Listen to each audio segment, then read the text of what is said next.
네, 문무일 검찰총장이 국회에서 패스트트랙으로 지정된 검찰개혁 관련 법안이 민주주의에 어긋난다며 정면으로 비판했습니다. 검찰 수장이 이례적으로 직접 나서서 우려를 밝히면서 앞으로 국회 논의 과정에 상당한 파장이 예상됩니다. 네, 자세한 내용은 김성수 변호사와 함께 짚어보도록 하겠습니다. 어서 오십시오. 안녕하세요. 예, 문무일 검찰총장이 반대를 하고 있는 이 검경 수사권 조정안이라는 거에 대해서 일단 이 안에 대한 설명이 일단 먼저 필요한 것 같습니다. 어떤 내용입니까? 예, 이게 지금 이슈가 되고 있는 것이 지난달 29일에 국회에서 이제 패스트트랙, 그러니까 신속 처리 안건에 이 형사소송법 개정안 그리고 검찰청법 개정안이 들어가 있는데 네. 이 개정안들에 이제 포함되어 있는 내용들이 결국엔 검경 수사권 조정과 관련한 조문들이었던 것이죠. 네. 그런데 이 부분 관련해서 뭐 굉장히 좀 여러 가지가 많이 바뀌고 있습니다만 네. 특히나 좀 이제 주요 골자라고 할 수 있는 부분들이 일단은 지금 현재는 경찰의 이제 수사가 경찰의 고소가 뭐 있거나 고발이 있다고 한다면 경찰에서 1차적으로 수사를 하고 예. 이 부분에 대해서 이제 검찰에 올리게 됩니다. 예. 그리고 이 경찰 수사에 대해서 검사 측에서 검찰 측에서 수사 지휘를 하게 됩니다. 그러니까 예. 경찰이 뭐 이렇게 수사를 했습니다라고 하면 이 부분이 좀 부족하니까 보완해 주세요. 이렇게 지휘를 하게 돼 있는데 네. 이런 수직적 구조를 없애는 수사 지휘권을 삭제하는 규정이 하나가 있고 예. 또 그리고 이 경찰에서 1차적으로 조사를 한 다음에 만약에 혐의가 없다, 그러니까 예. 이 사람이 죄가 없다라고 판단이 되더라도 검찰에 다시 한번 이게 죄가 없는 것으로 보입니다라는 의견을 올린 다음에 예. 검찰에서 다시 한번 이 사건을 열어보고 죄가 있는지 없는지를 판단한 다음에 이것을 뭐 수사를 종결할지 여부를 결정을 하게 돼 있었는데 예. 이 부분 관련해서 경찰에서 1차적으로 그냥 단독으로 혐의가 없다고 보인다면 수사를 종결할 수 있는 권리를 넣어준 거죠. 아. 그렇다 보니까는 이 부분 관련해서 뭐 이제 수직적 구조에서 수평적 구조로 바뀌는 굉장히 큰 형사사법제도의 이런 변화이기도 하면서 예. 또 이 제도가 굉장히 많이 바뀌는데 미비점이 있다라는 이야기가 뭐 나오는 부분도 있다 보니까는 예. 이런 이야기가 좀 여러 가지로 나오고 있는 그런 상황인 것 같습니다. 아직 그러니까 논의할 기간들은 뭐 이제 300 몇십일 동안 남아 있는 상황이긴 합니다만 지금 주로 다른 것은 경찰이 수사를 종결할 수 있는 권한을 가지고 있고 그렇게 되면 검찰이 그 사건에 대해서 들여다볼 기회가 없어진다 이렇게 이해하면 되는 거예요? 이에 대해서 우선 제가 조금 후에 다시 말씀드릴 예정이지만 예. 뭐 좀 보완책 부분은 있습니다. 다만 그래요? 이 보완책이 있다고 하더라도 아직 미비점이 있다고 지금 그렇게 보이는 부분이 있기 때문에 예. 여러 가지 이제 뭐 여론에서도 많은 이야기가 나오고 있는 상황인 것입니다. 네. 예. 어쨌든 문 총장은 이번 패스트트랙 안건으로 지정된 이런 부분에 대해서 이 내용에 대해서 비판적인 입장을 밝힌 건데 이렇게 공개적으로 반대 입장을 밝힌 배경은 뭐라고 봐야 할까요? 일단은 뭐 이게 당연히 경찰과 검찰의 이 제도 자체가 굉장히 크게 바뀌는 부분이기 때문에 뭐 필요한 부분이 있다면은 의견을 개진하는 것에 대해서는 뭐 의아하다고 보기는 좀 어렵습니다. 다만 네.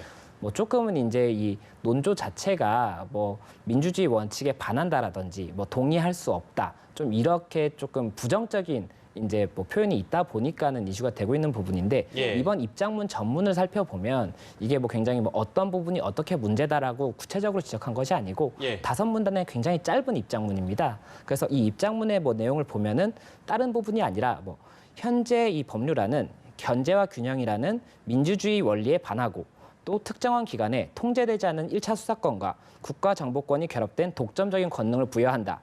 이에 대해서는 올바른 형사사법 개혁을 바라는 사람으로서 동의하기 어렵다. 이렇게 지금 입장을 밝히고 있습니다. 예. 그래서 뭐 어떤 부분이 문제다라고 지금 구체적으로 밝힌 부분은 없기 때문에 이 부분은 조금 더 지켜봐야 할 것으로 보이고 또 이제 문무일 검찰총장이 이런 입장을 발표한 다음에 해외 일정을 취소하고 지금 곧 다시 귀국을 할 예정이라고 알려져 있는 상태여서 예. 귀국한 이후에 이제 좀 검토를 해서 검찰 측의 뭐 구체적인 입장이 나오지 않을까 그렇게 예상이 뭐 됩니다. 짧은 입장문이긴 합니다만 앞서 저희가 짚어봤던 어떤 경찰의 독점적인 권한을 부여하는 것이다. 라는 의견은 저 전문에서도 살펴볼 수 있네요. 어찌됐든 반대한다는 입장인 것 같은데요.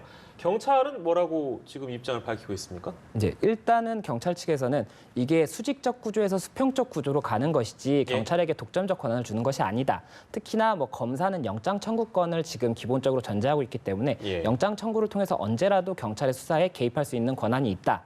이렇게 지금 답변을 하고 있는 상황이고 예. 또 수사 종결권에 관련해서는 수사를 만약에 경찰 단계에서 종결을 하게 되는 경우에는 이 사건 관계인 뭐 고소인이라든지 고발인들한테 예. 뭐 이 결과에 대해서 알려주게 돼 있고 이 이 고소인이나 고발인이 이에 대해서 이제 불만이 있다, 나 이거 만족하지 못하겠다라고 이야기를 하면 이 사건을 검찰에 올리게 돼 있어요. 그러면 결과적으로는 이게 검찰이 다시 한번 또 살펴볼 수가 있는 부분이기 때문에 네. 경찰에서 임의적으로 수사를 뭐 함부로 좀 전결할 수 있다거나 이렇게 보기는 어렵기 때문에 예. 이런 부분을 가지고 뭐 경찰에게 너무나 과대한 권능이 뭐 부여되는 것이다 이렇게 볼 수는 없다라고 지금 이야기는 하고 있습니다. 예. 다만 뭐 이제 검찰총장 쪽에서 구체적으로 뭐 어떤 부분이 문제다라고 얘기한 것이 아니었기 때문에 예. 경찰에서 그냥 일단은 막연히 얘기가 나오는 부분들에 대해서 반박을 하고 있는 그런 상황이라고 보입니다. 예, 앞서 잠시 이제 언급이 됐습니다만 아직 논의 절차가 남아 있는 상황이라서 문 총장의 어떤 비판적인 입장이 향후 논의 과정에 좀 어떤 영향을 끼칠 수도 있을까요?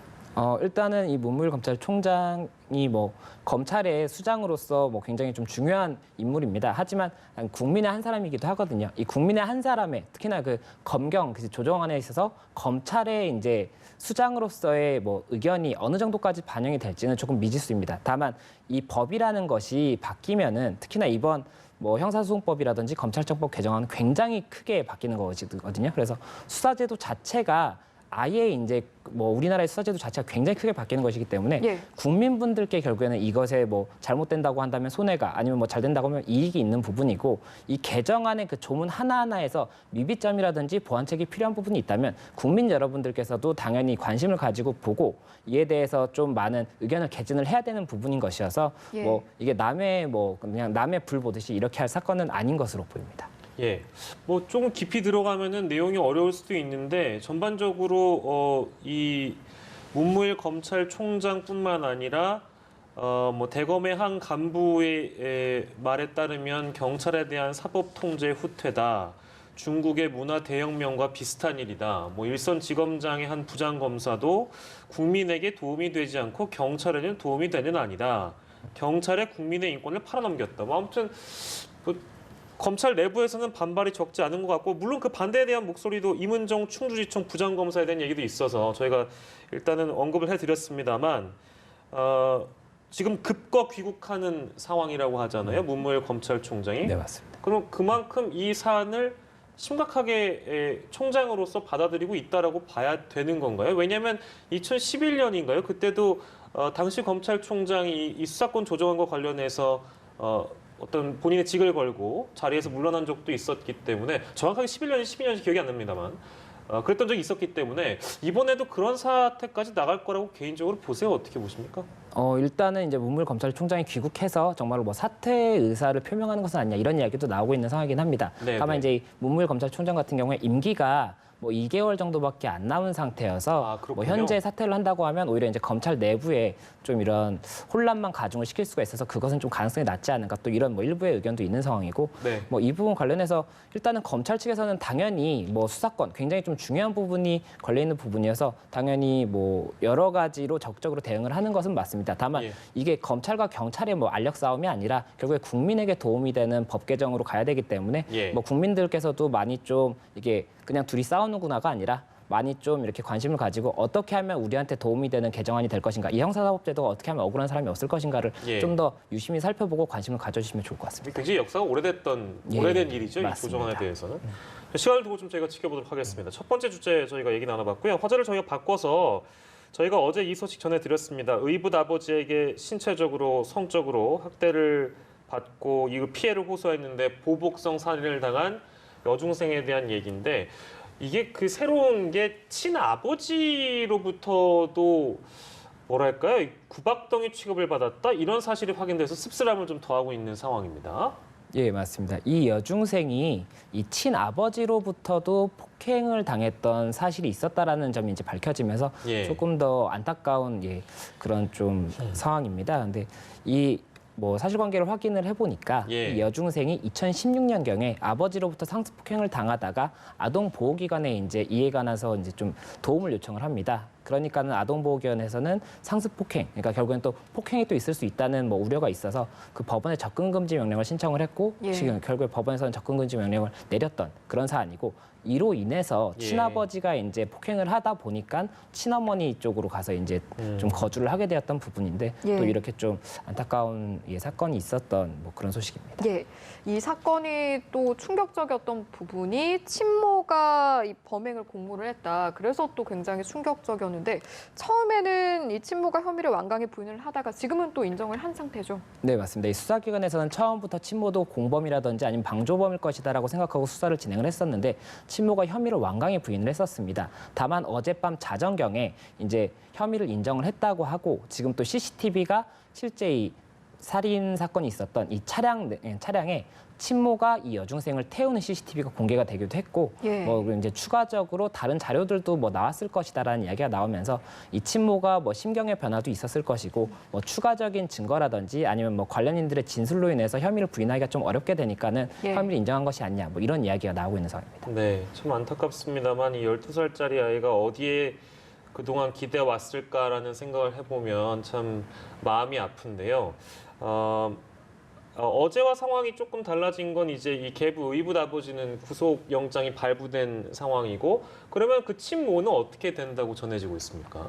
친모에 대해서는 일단 친모도 만약에 증거인멸의 우려라든지 도주의 우려가 있다고 한다면 예. 구속영장을 신청할 가능성이 높습니다. 네. 다만 현재는 혐의를 인정한 상황이어서 구속영장까지 발부가 신청을 한다든지 발부가 될지는 조금 더 지켜봐야 될 것으로 보이고, 예. 그리고 이 범죄 혐의에 관해서는 일단은 이 의붓 아버지 같은 경우에는 살인죄 그리고 또 이제 시신을 유기했기 때문에 사체 유기죄 부분의 혐의를 받고 있는 것으로 보입니다. 그래서 이 친모의 경우에도 이에 만약에 공범 정도로 가담을 했다고 한다면은 예. 이 동일한 범죄의 공범이 아니라면 방조 그냥 좀 도와준 정도였다고 한다면 방조범이 성립이 될 것으로 예상이 되고 있습니다. 네, 알겠습니다. 두 번째 주제는 여기서 마무리를 짓고요. 마지막 주제로 넘어가 보도록 하겠습니다. 며칠 전에 또 화제가 됐던 사건이 한 여성이 심야 시간에 알몸으로 소화기를 들고 난동을 부렸다. 이 소식이 좀 화제가 됐었는데 이 인물로 추정되는 여성이 숨진 채 발견됐다고 하죠. 네, 맞습니다. 이 지난달 27일 오전 0시 20분경에 부산의 한 상가에서 한 여성이 상가 건물로 들어갑니다. 그리고 상가 건물 5층 옥상에 옷을 벗어놓고 계단을 따라 내려오다가 3층에 있는 소화전 그리고 이제 화재 경보기를 이제 부수고 나서 소화기를 들고 소화기를 이제 뿌리면서 복도와 그리고 또 상점에다 뿌리면서 내려오고 그 다음에 상가 건물 나온 뒤에 도망치듯이 역으로 들어간 다음에 예. 이제 그 현장을 벗어나는 그런 사건이 있었습니다. 그러다 보니까는 이게 상가 사람들이라든지 그 인근 주민들이 어떤 일이 또 추가적으로 있을지 모른다는 생각에 굉장히 좀 불안감을 호소를 했고 경찰에서도 그런 상황 때문에 이제 이 여성의 행방을 추적을 했었는데 예. 이게 같은 날 5시 40분경에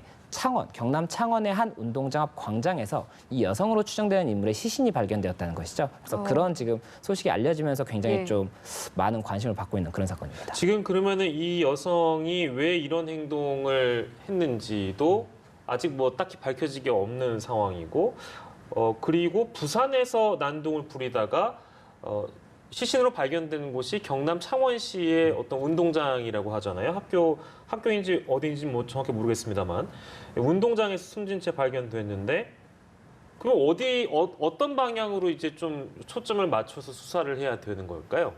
일단은 경찰에서 현재 알려진 바에 따르면 예. 경찰에서는 이 여성과 관련해서도 업무방해죄라든지 여러 가지 죄명을 좀 검토해볼 수가 있지만 예. 이 여성이 추정되는 시신이 맞다고 한다면 그 피해자가 사망했기 때문에 이 사건은 아마 수사가 종결이 될 것으로 보인다라고 지금 이야기가 나오고 있는 상황이고 예. 다만 이 여성이 굉장히 조금 특이한 행동을 보였던 부분이 있기 때문에 이 부분에 관련해서는 일단은 경찰에서 공식적으로 이야기한 것은 아니지만 이 부분에 관련해서는 왜 이런 행동을 했었는지 어떤 다른 범죄에 연루된 것은 아닌지에 대해서 경찰에서 좀 수사를 해봐야 되는 것이 아니냐라는 좀 여론이 있어서 그 부분에 관해서는 경찰에서 어떻게 좀 검토를 할지는 지켜봐야 할 것으로 보이고 이 여성이 맞는지 지금 일단 국과수에 시신을 예. 보낸 상태이기 때문에 예. 이것을 좀 더 지켜봐야 될 것으로 보입니다.